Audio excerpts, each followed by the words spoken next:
Hi everyone, I'm Walnut and today we're going to be climbing the online VGC ladder with the same team featured in my last video. Team information is going to be in the description below, but let's just jump right into the battles. First up, we're going to be against Wolfie's Orlando regional winning team that features Perish Trap, Screamtail, and Fluttermane. Unfortunately for my opponent, my team has a pretty good matchup into Perish Trap as I have two ghost types and a lot of pivot moves with U-turn and Volt Switch. I'm not really expecting them to bring Perish Trap, so I'm mostly going to bring Pokemon to try to deal with the other threats on the team. Right off the bat, Scarlet seems pretty strong here as I'm able to ignore Fake Out. I can use Shadow Sneak versus like Fluttermane and Screamtail. Bitterblade is good versus Amoonguss. It actually completely walls Arcanine, pre-Terra, and if I'm scared of the Palafin, I can just terrestrialize my Scarlet. Rotom is pretty good as well versus the Palafin as I am able to resist its moves, and I do have a lot of physical bulk, and that Volt Switch is quite useful here.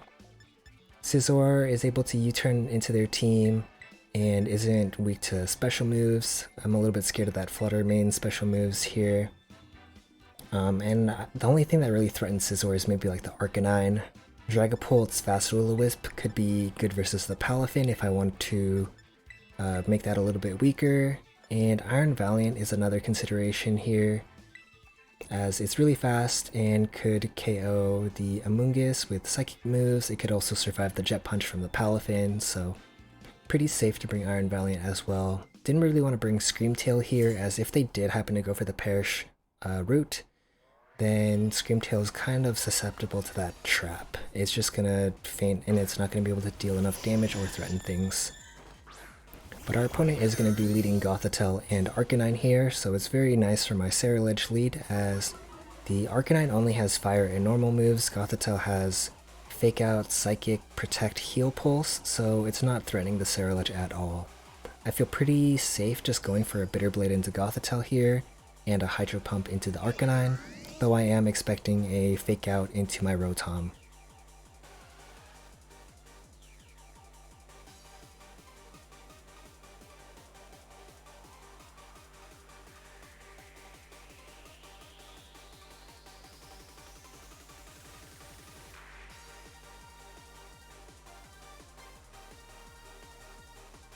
And our opponent's actually going to withdraw Arcanine here, so pretty good move on their part, as Arcanine's not going to be able to do anything versus these two mons that are out right now. They're going to switch into Screamtail, and yep, there's that booster energy speed, and there's that Fake Out.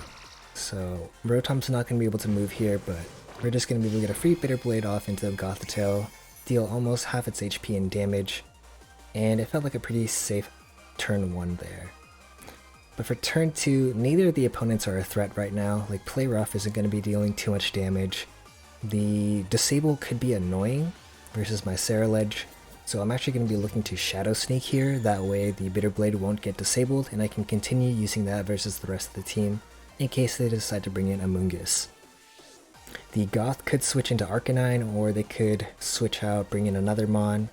But I don't really need to Volt Switch quite yet with my Rotom, as I haven't even used Perish Song, so I feel pretty safe just going for a Thunderbolt into the Gothitelle slot.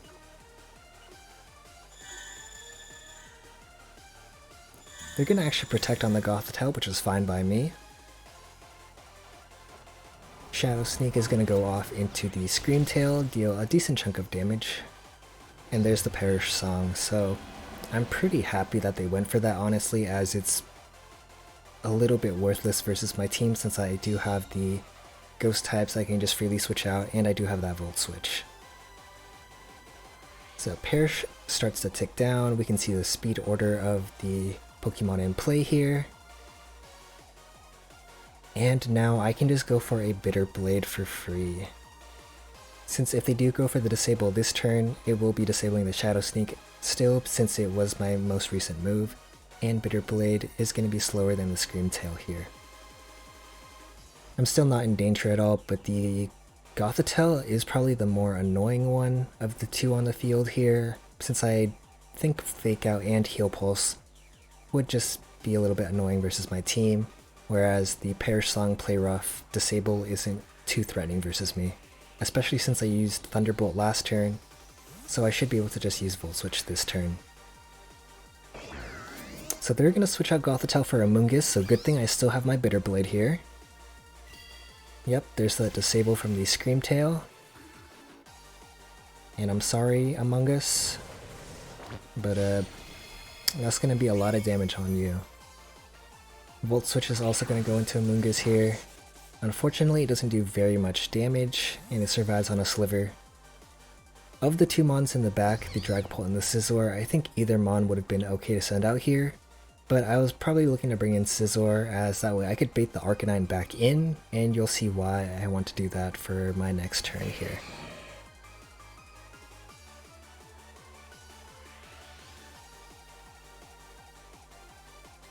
So I want to switch out the Ceruledge here. It's eaten a few turns of the Perish Song, but I don't want to wait until it's too late. It seems fine to switch it out now, as neither of these Pokemon are really threatening me too much. The Amoonguss is really low, so I feel safe just U-turning into that slot.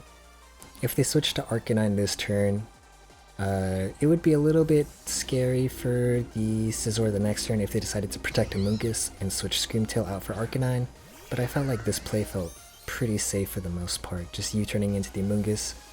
That way I either pick up the KO on Amoonguss, pick up the KO on Gothitelle, or escape the Arcanine. If they go for a Protect, you know, I can just switch out, I guess.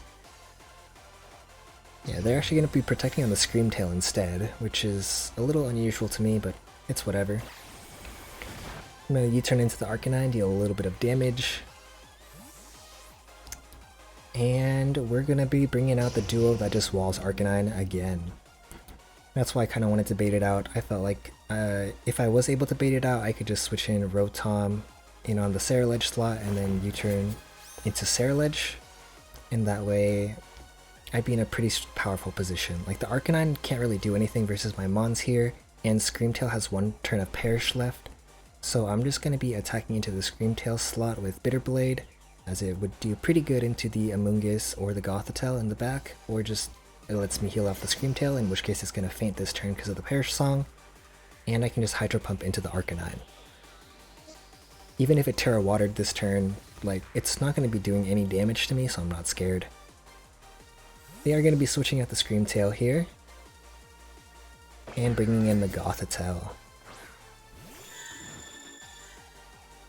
They're just going to be Will-O-Wisping with the Arcanine, but it's, like I said, it's really not a threat here.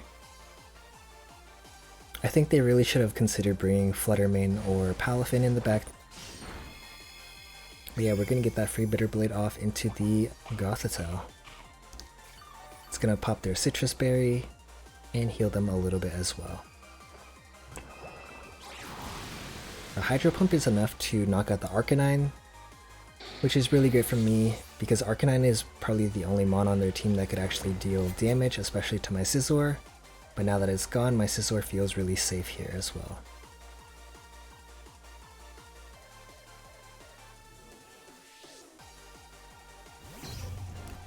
Now that Screamtail is out, and I know that the last Mons are just Gothitelle and Amoonguss, I really don't feel threatened, and I think I'm in a really strong position to just win the game from here.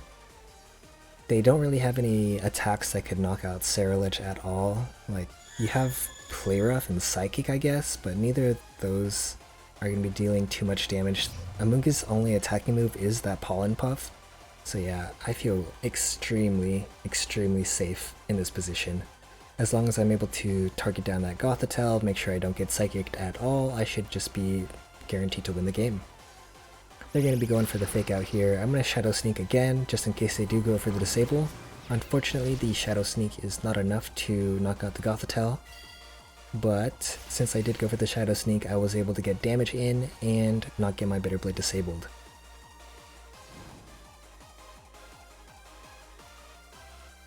And I do outspeed the Gothitelle anyways, so I can just Bitter Blade it this turn.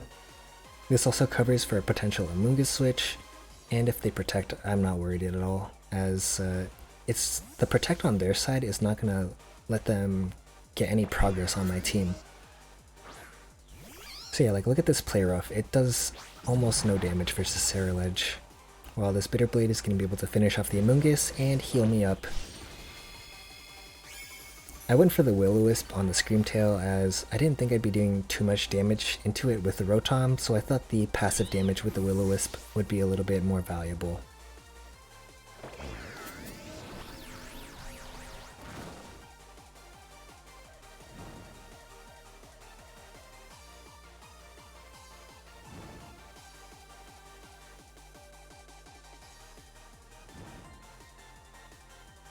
And the game is basically won from this position.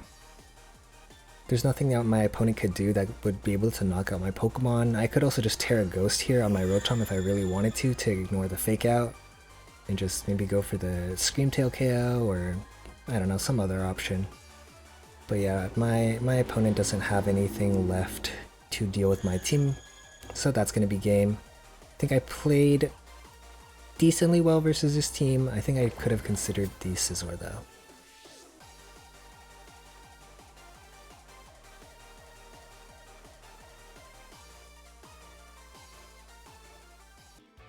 Game 2, our opponent is bringing King Gambit, Garganacl, Iron Moth, Arcanine, Roaring Moon, and Gastrodon.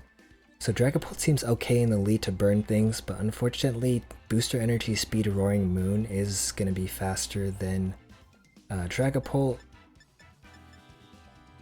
I could also lead Screamtail to start paralyzing things, and it also beats Garganacl, so that feels pretty safe to me.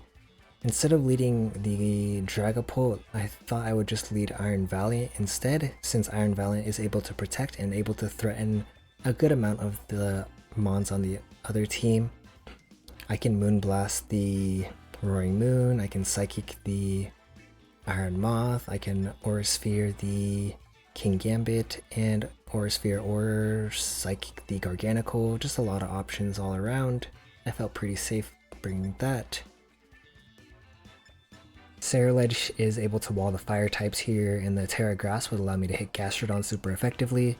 Scizor is scared of the fire moves, but Terra Water Scizor looks like it actually does quite well here, so I think I should have considered bringing Scizor a little bit more. And Rotom is basically completely walled by Gastrodon, but Will-O-Wisp and special damage is pretty valuable here, so I think I should have considered Rotom as well.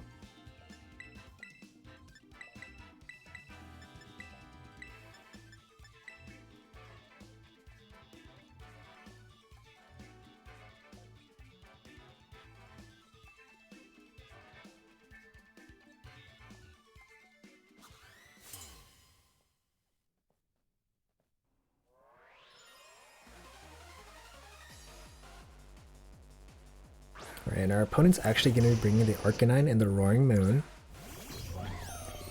versus my Iron Valiant and Screamtail. There's the booster energy, just like I expected.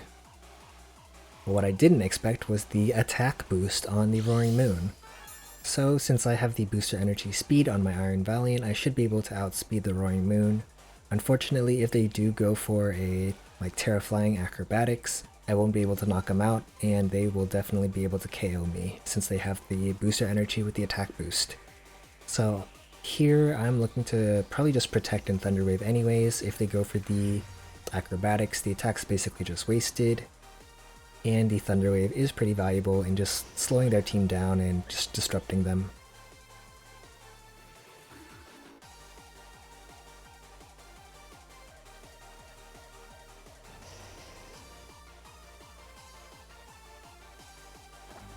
So our opponent is going to go for the Terra here.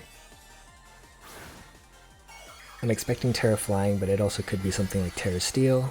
But it is the Terra Flying, so I will be expecting the Acrobatics on their set.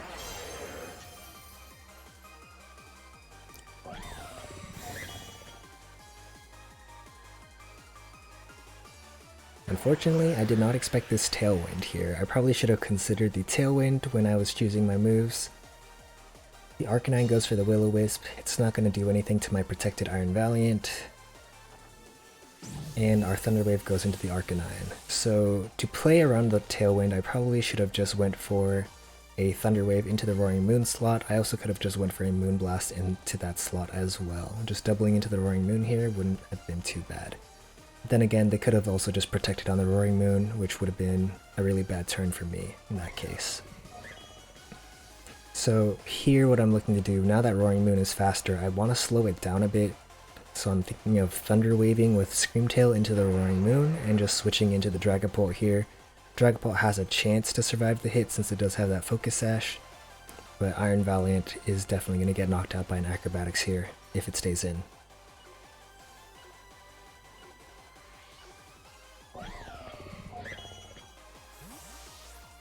So Iron Valiant is going to be switching out for the Dragapult here. And the Acrobatics is going into the Iron Valiant slot and going to bring Dragapult down to the Focus Sash. So it's all up to where does Arcanine target. But we do get to land that Thunder Wave on the Roaring Moon slot, slow it down a bit, and hopefully it'll be paralyzed and unable to attack. Unfortunately, Arcanine does choose the right slot and is able to finish off the Dragapult here. So no Wisps from me, no screens from me, no attacks from Dragapult, unfortunately. I'm just going to send Iron Valiant back in. Unfortunately, now that I don't have the booster energy, if it happens to be Max Speed Jolly on the Roaring Moon will actually outspeed me here. But what I can do is go for a Disable into the Roaring Moon as well as the Protect on the Iron Valiant. This way Iron Valiant won't get knocked out by an Acrobatics potentially, and I can stop it from using Acrobatics next turn.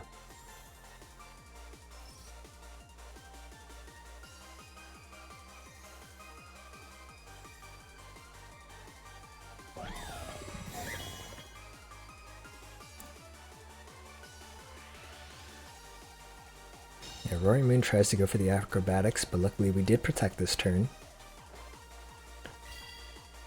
And we're able to disable the Acrobatics. So Roaring Moon's a little bit stuck here. Like, I don't know what moveset is running. It looks like it's running Tailwind, Acrobatics, probably one other offensive move most likely, and either Protect or maybe even Dragon Dance. But yeah, now that Acrobatics is sealed off, I'm not really worried about any other move that Roaring Moon could have. I'm just going to be attacking into that slot. My opponent here, it looks like they're going for a Protect on the Roaring Moon, but luckily it fails. I would have been pretty okay if they decided to, if they got the Protect off anyways, because either way, I'm going to be able to stall out this last turn of Tailwind. Unfortunately, I'm not able to Encore the Arcanine into the Will-O-Wisp. But luckily I am able to Encore the Arcanine this turn, but since the Tailwind is going to be petering out, and since I saw how much damage that Moonblast did initially, I think I'll just go for a Dazzling Gleam and a Moonblast into the Roaring Moon, and hopefully Arcanine just goes for a Will-O-Wisp into my Iron Valiant.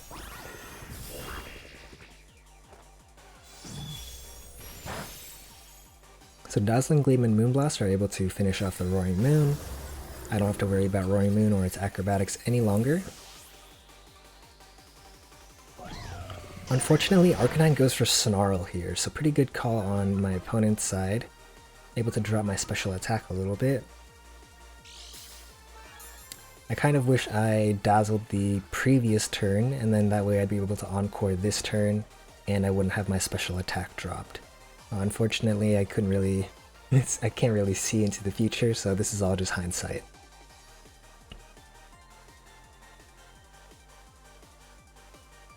My opponent's going to be sending in Iron Moth for the Roaring Moon, and Iron Moth is pretty scary here. I do have two fairy types out, and Iron Moth is able to threaten those poison moves. So I'm thinking about going for the Thunder Wave on the Iron Moth here. I can slow it down, and then probably disrupt it with Encore Disable. And Screamtail should be able to live a hit even if I don't Terra Steel. I was considering just saving my Terra for someone in the back. I also could have Terra'd the Iron Valiant the previous turn if I wanted to double up, or not double up, but just go for the KO onto the Roaring Moon with the Terra Moonblast. That should have been enough, and then that way I'd be able to Encore the Arcanine. They're going to switch out the Arcanine this turn though, and reveal that their last Pokemon is going to be King Gambit. while I protect on Iron Valiant and get the Thunder Wave off with the Screamtail. Their Iron Moth is going to go for the Sludge Wave here, which is something I wasn't really expecting too much. I don't see Sludge Wave too often just because it does, target your ally, but, since Kingambit is a Steel type, they don't really have to worry about this. But luckily we are able to get that Thunder Wave off into the Iron Moth. I think considering that they could have the Kingambit in the back, I should have considered a Terra on the Screamtail this turn, or at least the Terra on the Iron Valiant the previous turn. This turn I'll be going for the Disable on the Iron Moth, as I should outspeed it now and I'll prevent it from using Sludge Wave this turn. And I'll just go for an Aura Sphere into Kingambit. This should do a lot of damage because it is quad effective. Unfortunately, with the minus special attack, we're not able to get the KO on Kingambit. Luckily, they do go for the Sludge Wave this turn and it is disabled, but they go for the Iron Head into Screamtail and are able to finish me off. So yeah, the Steel Terra would have been pretty useful in this situation. I would have been able to survive the, Sludge Wave really handily, because they would have done 0 damage, and then the Iron Head, I would have been much healthier and survived it a lot better as well. This turn I'm just gonna try to finish off Kingambit here, but I have to Terra Grass on Scarlet or else Sucker Punch is definitely gonna KO me. And then I'll just target the Iron Moth slot. It's most likely gonna be switching anyways because it's not able to attack with the Sludge Wave. But I'm just gonna go for a Psychic into it anyways. Hopefully it'll pick up the KO or do a lot of damage, but I am at -1 special attack and Iron Moth does have decent special defense. And they're actually going to go for the switch here anyways.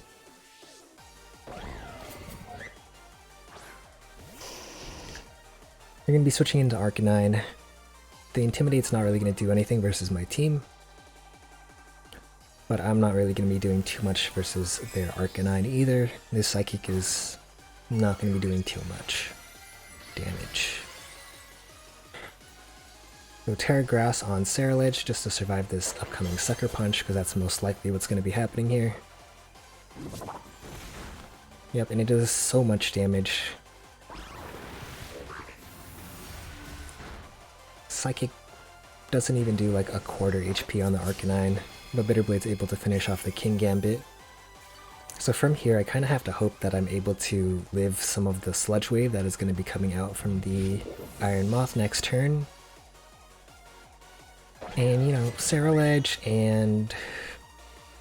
but Scarlet has okay special defense. It's not like the greatest, and it's not really invested, but, it has I think a base 100 special defense stat. So, hopefully I live this. I doubt Iron Valiant is going to live since it has low special defense, and is weak to the Sludge Wave. But either way, this battle's looking pretty rough for me here. I think during the middle of the game I could have made some better choices with my Terra to get a more advantageous position. Iron Moth is actually going to protect here.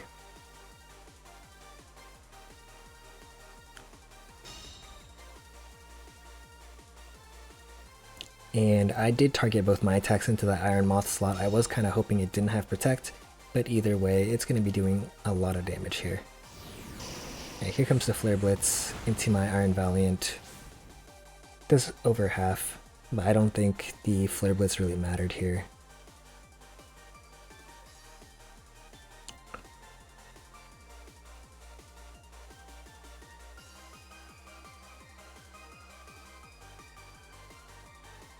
I just don't really have any tools to deal damage to Arcanine. I don't really have any Pokemon that can deal a lot of damage to the Iron Moth either. So yeah, I really think I should have brought maybe some water damage here, or just played a little bit better so I didn't get my special attack dropped and then have to deal with all this. Because look at that, the Bitter Blade and the Psychic is not enough to KO the Iron Moth here. I think I had to get a crit to be able to win this game, but yeah, this Sludge Wave is going to come out and deal a ton of damage.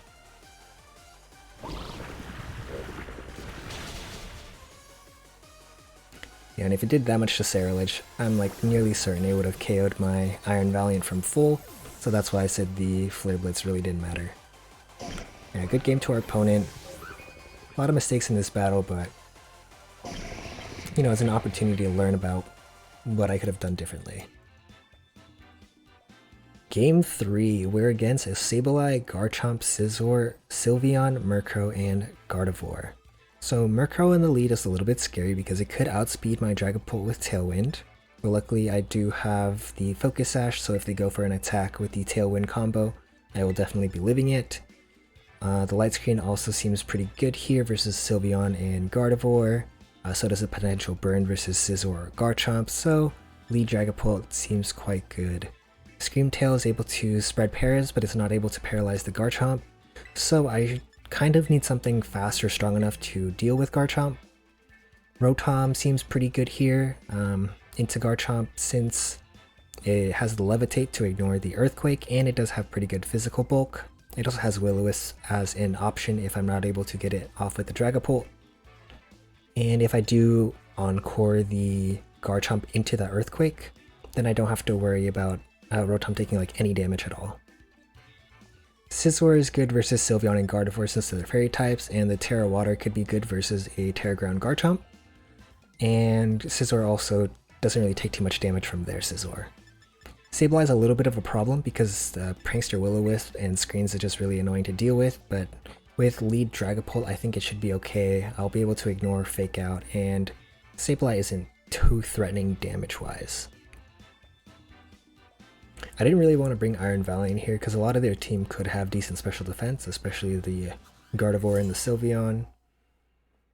And I didn't think it'd be too powerful against their team offensively, especially since Garchomp could just Terra Ground. So our opponent's going to be leading the Shiny Gardevoir, Shiny Murkrow. Very nice.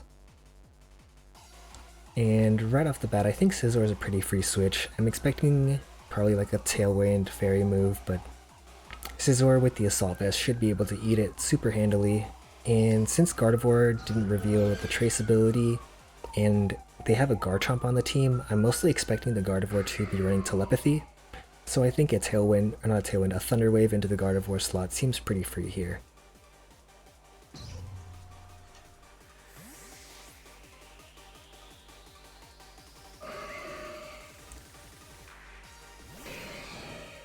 So Dragapult comes back, Scizor comes out, and their Murkrow looks like it quashed into the Dragapult slot, but I don't have to worry about that.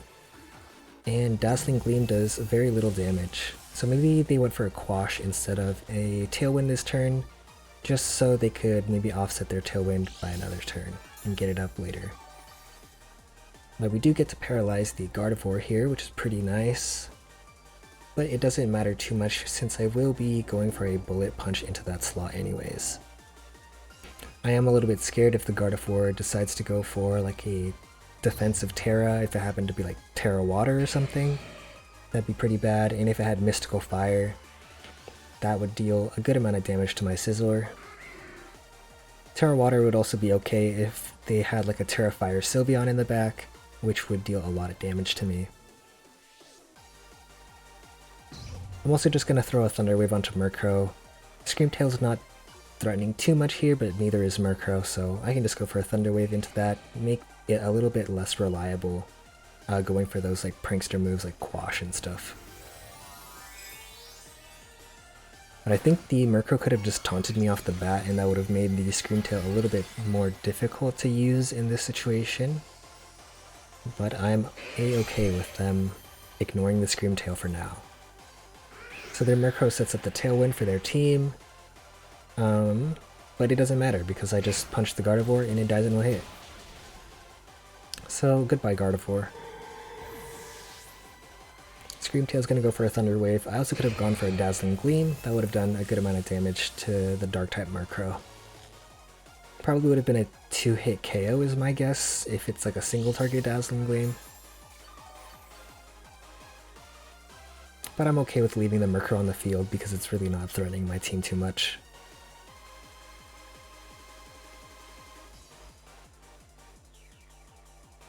Alright, Knack Rack, the Garchomp is coming in now. And this turn, I think I can just get the Encore off into the Garchomp, hopefully lock it into Earthquake while I switch in my Rotom. Because Rotom is like my answer for the Garchomp here, and I am almost fully expecting the Garchomp to go for a Terra Ground Earthquake, especially since, you know, the Dragon move would not help too much.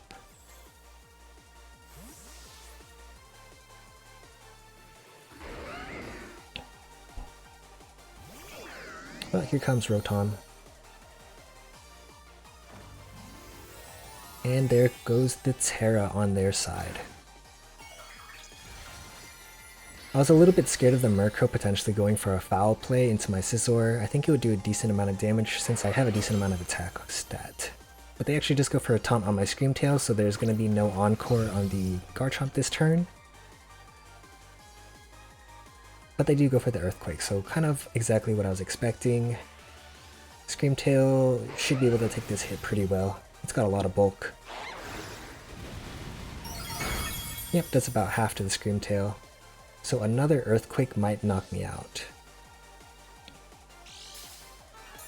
But if they go for the Earthquake, then Rotom won't be taking any damage, and Rotom should be able to knock out the Garchomp, so they're a little bit stuck here.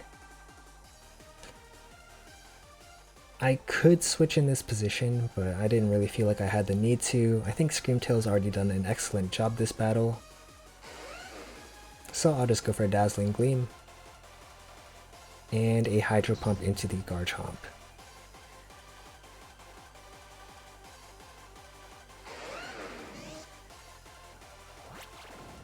They're going to quash my Rotom here, but it doesn't really matter since Rotom is probably the slowest on the field anyways.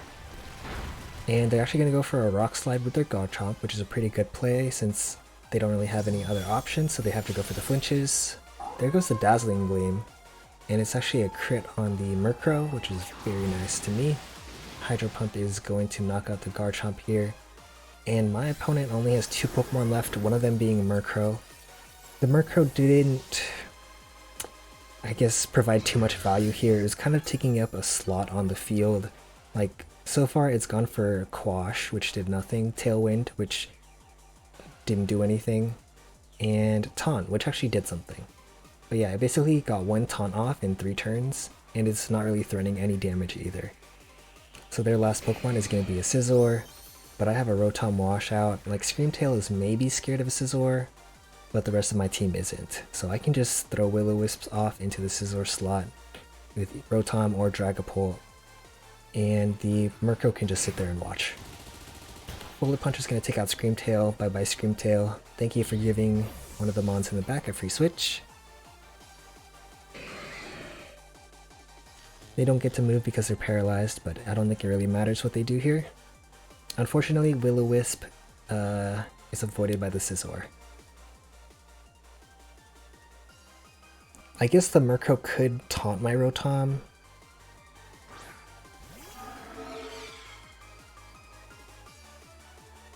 So I'll just go for a Will-O-Wisp this turn into the Scizor, and then attack the Murkrow with Rotom. That way, if they go for the taunt this turn, they probably aren't going to be taunting the Dragapult, so this Will-O-Wisp should land. Unless it doesn't, because it misses. 2 in a row, but it's okay. We go for the Volt Switch into the Murkrow, and now it's going to be a 1v3 versus this Scizor. But I am still going to be threatening the burn versus it, and I have my own Scizor versus them. I don't think they have enough damage to be able to take out the rest of my team. The most powerful move they have is probably this Close Combat right here, but Close Combat is going to be dropping their defenses, which means they will be taking a lot more damage from my hits. And I don't think they can afford that, so I'll just be Will-O-Wisping anyways, just for funsies. And I'll just Terra Blast into the Scizor.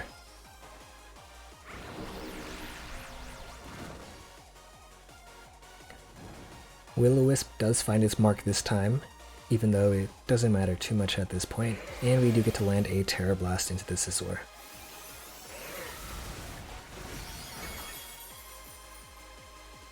Scizor actually retaliates with the Terra Blast, but since Scizor didn't go for a Terra, the Terra Blast is actually dealing special damage, so it's dealing very little versus my Scizor.